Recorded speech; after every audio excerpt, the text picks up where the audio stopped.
penyakit ni macam mana. Saya pun banyak kali kena dropsy ni. Dropsy ni ikan tu dia lebih senang pada ikan betina lah. Perut dia akan jadi besar. Bila perut besar tu dia bukan nak beranak. Dia nak beranak dia lain. Bila dia besar pelik, lebih besar lagi, macam dia nak pecah perut dia tu, mana dia ada cecair dalam badan ikan tu lah yang tak dapat dikeluarkan. Benda ni, bakteri ni lebih kuat menyerang kepada hati dan ginjal ikan tu lah.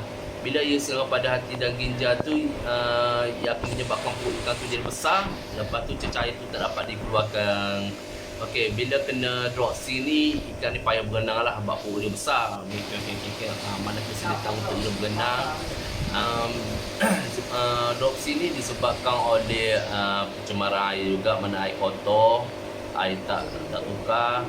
Lepas tu disebabkan kelainan genetik.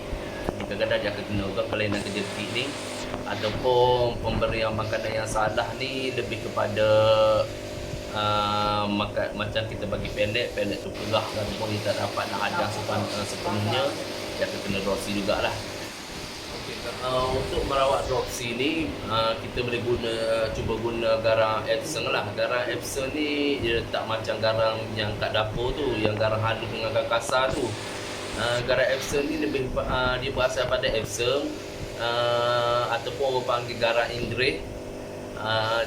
Garang ni lebih kepada untuk penggunaan segeri, mana untuk kulit, ada untuk kesihatan. Tu sebab kadang-kadang orang guna untuk berendang ni guna garang Epsom lah untuk rawatan pada kulit. Garang ni mengandungi 2 campuran utama seperti magnesium sulfat dan mengandungi oksigen yang tinggi lah. Maknanya lebih cenderung kepada penggunaan kepada badan, kulit dan badan. Dan garang ni dia bunyi sahaja garang, tapi dia tak masing, tapi dia akan rasa pahit. Dia pahit, dia tak macam garang halus dengan kasar. Okey, boleh cuba garang Epsom ni untuk rawat dropsy lah. Okay, kalau kat rumah tu ada garang Epsom, lepas tu kita nak rawat ikan kena dropsy ni, boleh guna cara ni. Maknanya 2 sendok garang tu campur dalam 1 galon air. 1 galon ni sama dengan 4 liter lah. Letak dalam 30 minit ataupun 45 minit. Biar duduk dalam tu. Lepas tu asin dalam bekaran pula, air yang biasa.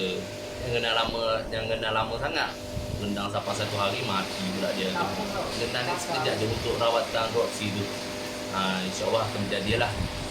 Okey, penyakit yang sebenarnya nombor 7 ni insang bengkak. Secara umumnya ikan ni bernafas melalui air yang diambil daripada mulut dia, kemudian melepaskan daripada insang dia lah.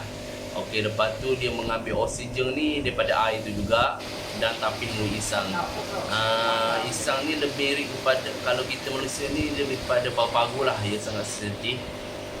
Okey, insang membengkak ni disebabkan oleh keracunan amonia ataupun karbonat.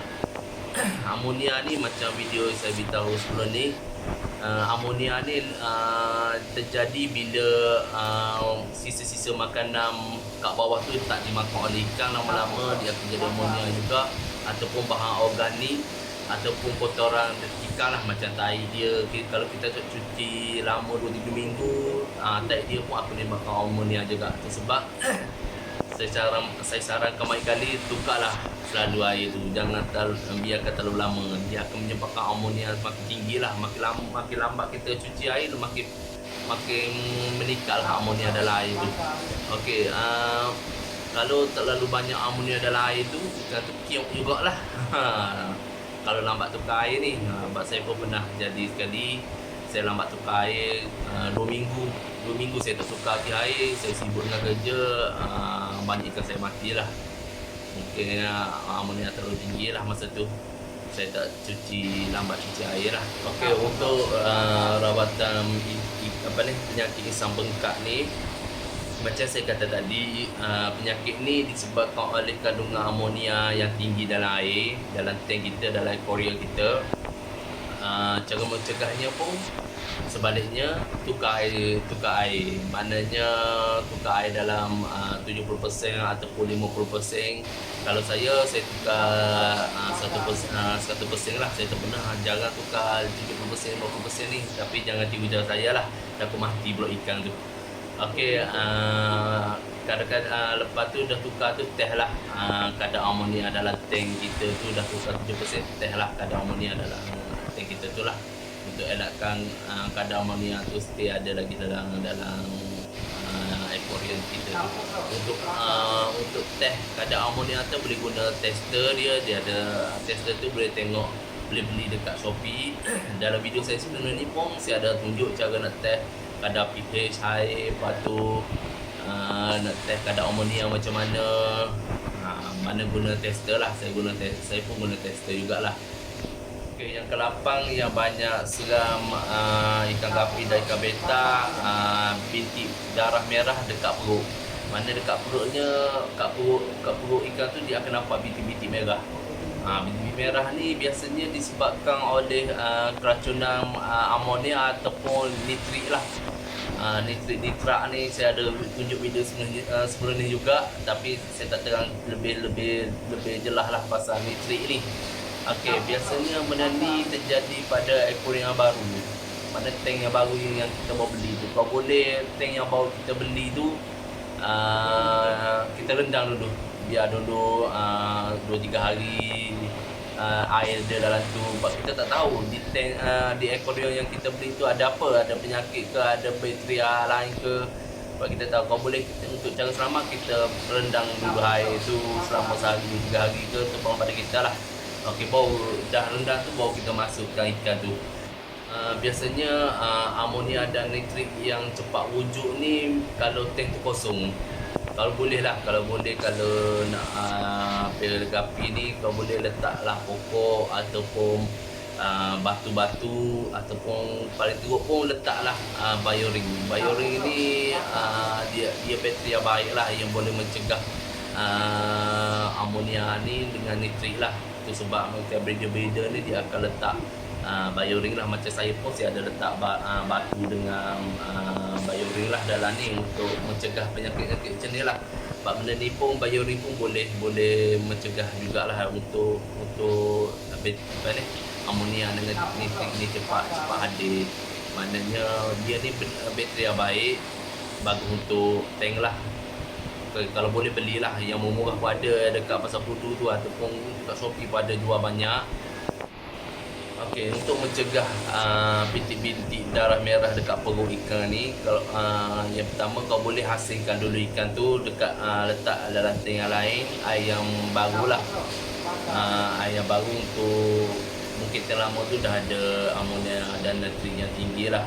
Okey, kau boleh dalam tank kita tu letaklah bioring ataupun teh lah. Selalu belilah starter kit tu untuk teh kadar amonia dalam tank kita lah. Kalau betul-betul nak serius, belilah. Benda tu pun rasanya tak mahal. Untuk teh kadar amonia dalam air ni, selalu teh tengok kalau kadar amonia yang tinggi dah mula naik tinggi, terus tukar air, macam saya kata tadi lah, 70% ataupun 50%. Kalau nak timbul saya 100% boleh juga, tapi saya tak cadang lah. Kau boleh nak kadar amonia ni 0 ppm ataupun nitrit 0 ppm juga. Nitrat pun 10 hingga 40 ppm lah. Kalau nak beli tester kit tu boleh tengok cara tu lah, mana kosong untuk amonia, kosong untuk nitrit, dan 10 hingga 40 untuk nitrat lah. Okey, tester kit ni boleh tengok dalam Shopee lah. Bahasa pun banyak orang jual. Okey, yang 9 yang penyakit yang banyak serang pada ikan gapi dan beta, virus hemoragik sitikemia, VHS. Nak sebut pun susah. Saya ada tulis kat bawah ni. Virus ni dia tak serang gapi dan beta saja, dia akan serang pada ikan lain. Sebab dia spesies ikan, mana automatik gapi pun akan kena. Virus ni kalau kita belah badan dia, ikan gapi tak boleh belah sebab dia kecil. Kalau ikan lain lah, ikan besar lain, kalau kita belah badan dia tu, dia akan ada binti-binti merah dekat badan dia tu. Maknanya ada macam darah lah, tapi bukan darah, dia viral. Lepas tu kesan dia tu dia akan menyebabkan ikan tu tak nak makan, lepas tu badan dia jadi gelap lah. Viral ni jarang kena pada ikan lah, tapi dia akan kena jugalah. Tapi ikan saya tak pernah kena lagi lah. Okey, untuk rawatan virus ni boleh guna antibiotik seperti Merasing yang saya sebut tadi, ataupun API, panggil api lah, API Furantu yang dapat menyembuh penyakit ni lah, antara penyakit antibiotik yang boleh menyembuh virus ni. Tapi kalau ubat lain tu saya tak pasti. Lepas guna ubat ni tukarlah air satu-satu. Yang ke-10 yang penyakit banyak menyerang ikan ni, mata menonjol keluar. Mata menonjol keluar ni lebih boleh dikenali sebagai poor eyes jugalah. Dia faktor dia ni banyak lah. Antaranya penih air yang kotor, lepas tu bakteria juga, lepas tu sakit dropsy pun boleh menyebabkan mata keluar juga kadang-kadang. Lepas tu tuberkulosis dan parasit internal lah, dan lain-lain lah, ada faktor-faktor lain lah yang saya tak berapa tahu sangat. Tapi ni antara faktor yang menyebabkan mata keluar lah, mata ikan tu keluar daripada biasa lah. Bila dia penyakit ni kena pada ikan tu akan jadi buta lah. Okay, untuk rawatan ikan ni, penyakit mata keluar ni, untuk menonjol keluar ni saya pun tak pasti sangat ubat dia apa. Sebab saya pun saya minta maaf sebab saya tak tahu ubat dia apa untuk rawatan ni lah. Bila kena penyakit ni, dia akan menyebabkan mata ikan jadi buta. Maknanya macam tu lah, macam ikan saya pun ada juga kena, mata dia macam putih-putih tu, macam tak nampak lah, dia berenang macam nampak tengok sebelah saja. Saya pun tak tahu ubat apa yang boleh kita guna lah. Kalau ada tahu ubat apa, boleh kongsi kat bawah, boleh komen, boleh bantu orang lain lah. Okey, yang ke-11, yang antara penyakit yang menyerang ikan, gangguan gelembung renang dia, ataupun dipanggil swing bladder. Dalam organ dalam ikan ni berisi gas. Lepas tu dia membantu mengendalikan daya apu ikan tu lah. Okey, organ ni bertanggungjawab untuk menjaga ikan tu pada kedalaman air yang dalam dan menjaga keseimbangan badan masa dia berenang. Okey, gangguan gelembung ni bukan jangan terjadi, tapi ada juga terjadi, tak banyak lah. Okey, antara yang sebabkan gangguan gelembung renang ni antara stres yang tinggi pada ikan gapi. Lepas tu kadar amonia pun boleh menyebabkan gangguan gelembung renang ni juga. Benda ni kita boleh tengok bila dia berenang tu tak seimbang. Maknanya kadang-kadang kepala dia ke atas, maknanya dia tak dapat nak ampuh badan dia. Kita nak tengok ikan ni kena gangguan gelembung renang ni bila dia gelembung. Lepas tu dia akan berenang macam kepala ke bawah.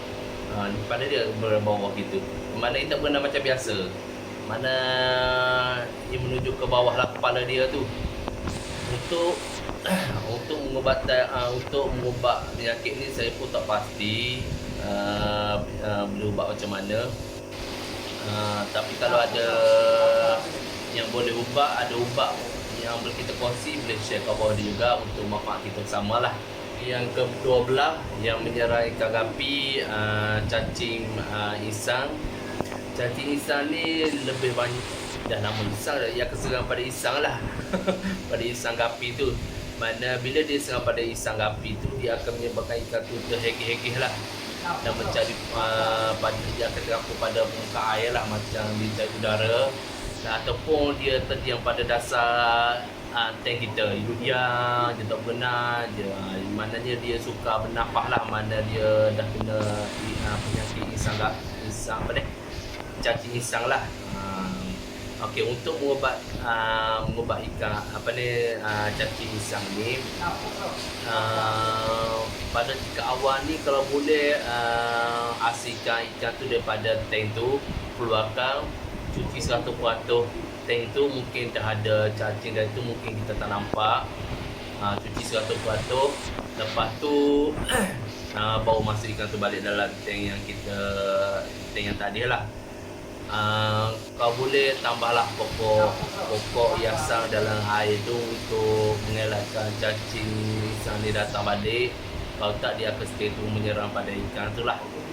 Kalau untuk khususnya untuk ubat tu, saya pun tak pasti. Yang saya boleh beritahu, kau boleh tukar air 1%, cuci betul-betul tank yang asal tu, baru masuk dia balik. Kalau nak cantik, belilah pokok hias dalam air tu yang letak dalam tank tu lah. Beli pokok hidupan laut dekat-dekat pasar tu ada, dekat kedai ikan lah.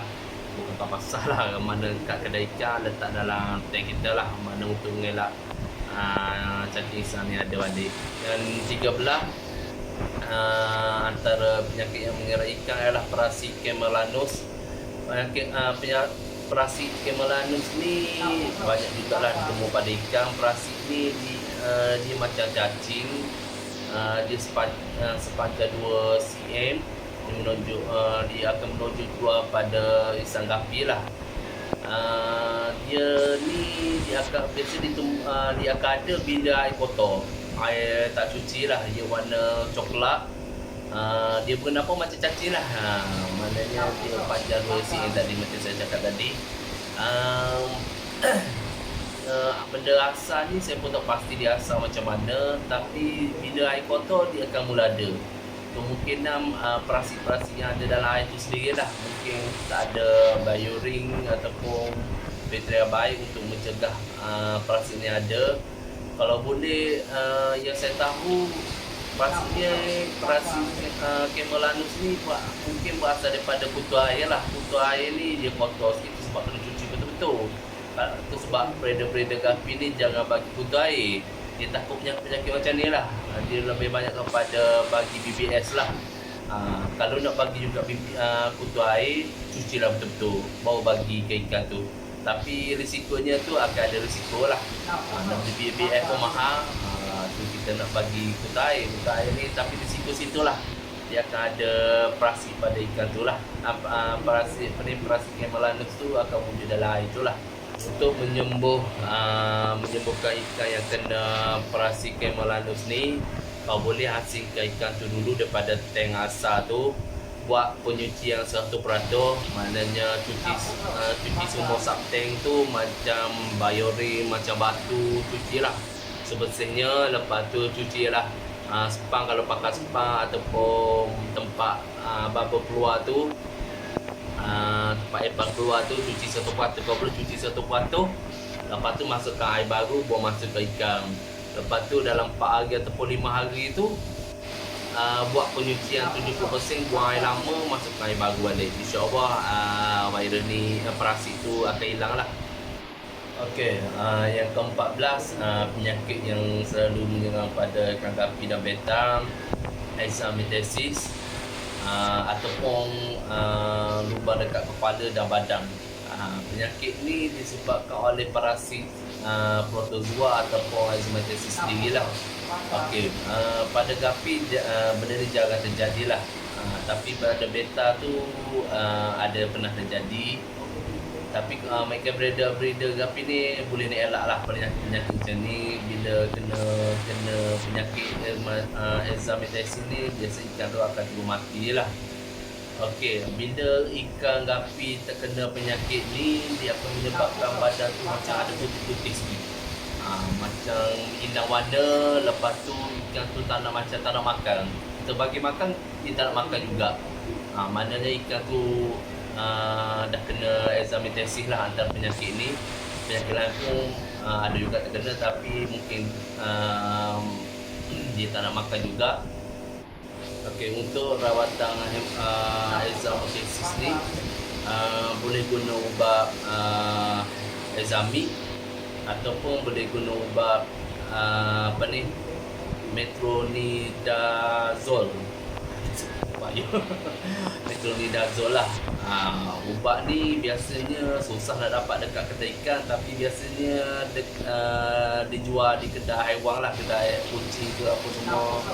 Dia ada doktor-doktor ada jual kedai haiwan. Tapi kalau nak guna ubat ni perlu guna pada kadar 250 mg per 110 geleng. Kalau nak guna ubat ni lah. Okey, yang ke-15 yang penyakit yang banyak sangat pada ikan Garfinia beta, scoliosis ataupun panggil tulang bengkak lah. Maknanya badan dia tak lurus, maknanya dia bengkok. Biasa cara umumnya dia panggil tulang bengkak ataupun punggung bengkak lah. Maknanya dia tak straight. Mana dia membengkak, membengkak. Mana itulah. Biasa ni faktor ni disebabkan oleh genetik lah, genetik ikan tu sendiri ataupun lingkungan ikan tu sendiri lah. Lama-lama mungkin disebabkan air. Ada member saya tu disebabkan air tu mungkin air tu terlalu panas sikit, mungkin badan dia bengkak, antara badan dia bengkak lah. Okey, member saya tu rasanya ramai kenal tu, tapi tak perlu saya sebut dia tu. Okey, biasanya pada ikan ni kalau dia terjadi pada waktu muda, waktu ikan tu muda sampai tua lah yang terjadi macam tu. Biasanya scoliosis ni biasanya terjadi masa dia beranak juga. Macam orang panggil ni ikan cacak lah, antara panggilan beda-beda grafik ikan cacak. Macam saya pun ada banyak kali jugalah jumpa ikan macam ni. Ikan dia beranak tu, dia pada kecil lagi, dia beranak tu dah besar sikit, dah nampak dia pertumbuhan dia lambat. Lepas tu badan dia macam ruby, macam-macam lah jenis jentik dia beranak daripada awal lagi. Benda ni terjadi pada dia mula-mula beranak lah. Tu antara faktor lah, faktor genetik saya sebut tadi. Okey, untuk mengubati ikan yang kena scoliosis ni, saya rasa tak ada ubat lah. Kalau dia jadi daripada kecil lagi, dia mula-mula beranak, tu genetik dia lah, mana tak dapat diubati lah. Dapat besar pun dia akan jadi macam tu lah. Dia akan nak berenang pun susah, dia banyak duduk relax kat bawah je. Kadang ada makan dia akan naik. Macam saya ni, kalau ikan jenis cacak macam ni, orang panggilan tu, kalau panggil cacak ni, saya terus simpan lah, biarlah di dalam tank saya tu. Kalau orang lain tu dia akan terus buang lah. Sebab ikan ni tak ada potensi pun untuk dia beranak ke, untuk dia untuk boleh jual pun macam menghabiskan berah saja. Tapi macam saya ni, saya terus simpan lah, bagilah dia hidup. Untuk sambil tengok dia membesar. Mana segi ubat tu tak ada lah untuk genetik ni, untuk daripada awal genetik dia macam tu lah. Dia akan cacak sampai kecil, daripada kecil sampai besar. Okey, yang terakhir, yang 16, penyakit yang menyerang ikan adalah tuberkulosis ikan. Mana tuberkulosis ni antara bakteria yang disebut Mycobacteria. Betul lah kot saya sebut tu. Kalau tidak, saya minta maaf. Sebabkan bakteria disebut Mycobacteria lah. Okey, tanda yang ikan kena tuberkulosis ni, dia akan hilang selera makan. Lepas tu perut akan berlubang. Lepas tu ekor membusuk, macam ekor macam saya sebut tadi, yang nombor apa saya lupa. Dia ekor daripada datang kepada tutup ke bawah, mana dia rapat lah. Okey, serta perubahan pada warna ikan tu sendiri lah. Bila ikan kena tuberkulosis ni, ikan ni dia kurang aktif lah. Kalau boleh, kalau ikan ni dah datang tanda macam ni, cuba rawat. Kalau tak jadi juga terus buang lah. Sebab ikan ni dia akan akan menjakiti ikan lain juga. Kalau dia ikan tu beranak, dia akan turun kepada keturunan dia. Kalau boleh, kalau kena penyakit ni terus buang je lah. Senang, tak perlu nak rawat-rawat, saya rasa terus buang je. Kalau ikan dah kena penyakit ni, kalau nak rawat juga boleh. Antibiotik neomycin ataupun kanamycin lah. Maknanya ikan ni perlu dipisahkan daripada tank asal dia tu. letak tepatkah dia dan guna ubat antibiotik neomycin dengan ataupun kanamycin lah. Cuba rawat guna ubat tu lah. Kalau tak nak rawat, berbuanglah senang. Mana tak perlu nak rawat-rawat. Okey, yang tadi tu 16 jenis penyakit yang kena pada ikan gapi dan beta lah. Untuk rawatan jenis yang sebut tadi tu banyak ubat-ubat kat luar yang jual. Tapi saya tak nak sebut lah. Nanti boleh cari sendiri dekat Shopee ataupun tanya breeder-breeder gapi lain. Saya tak nak sebut spesifik produk-produk ubat yang awak jual tu. Nanti orang kata saya promote produk dia, lepas tu orang lain berhenti balik. Tak kisahlah. Yang penting sekarang ni saya beritahu cara umum untuk rawatannya dan jenis penyakit. Kalau boleh, macam kata pepatah saya tadi lah, merawat lebih baik daripada mengubati. Mana ikan pun sama juga. Yang penting sekali tukarlah air selalu. Penyakit-penyakit ikan ni biasanya berpatah pada air lah. Kalau air kita jaga tu, selalu cuci air, selalu tukar air, InsyaAllah penyakit tu takkan ada lah. Penyakit tu setiap ada. Kalau nak kena pun kena juga. Tapi kalau bolehnya bila kita selalu tukar air tu, penyakit yang akan kena ikan kita tu kurang. Berbanding dengan kalau kita tak tukar air langsung sampai 2 minggu, mungkin akan kena lah penyakit macam-macam penyakit lah. Kadang-kadang batu makan nangkung antara batu banyak jugalah yang ikan akan kena penyakit. Mana kita bagi banyak, makan ikan tak makan, mana jatuh ke bawah, batai tai dia kita tak cuci, menyebabkan antara penyakit yang saya sebut tadi lah, 16 penyakit tadi. Saya harap video ni bermanfaat kepada kita semua, termasuk breeder gapi dan beta. Kalau ada silap salah yang saya sebut tadi tu, banyak bahasa saintifik saya silap sebut sikit, saya minta maaf lah. Orang Kelantan ni nak sebut saintifik ni payah sikit. Okey, tapi saya ada tulis kat bawah lah nama saintifik yang betul. Okey, saya rasa setakat itu saja. Saya harap video ni manfaat kepada kita semualah. Kalau ada penambahan untuk ubat-ubat, boleh komen kat bawah untuk manfaat kita bersama lah. Okey, saya rasa setakat itu saja. Jangan lupa subscribe video saya. Saya ucapkan terima kasih yang telah subscribe. Yang belum subscribe tu subscribe lah untuk saya semangat lagi untuk buat video lain. Betul tak? Okey, saya rasa setakat itu saja. Saya pun dah latih dah dengan 16 penyakit tu. Okey, sama.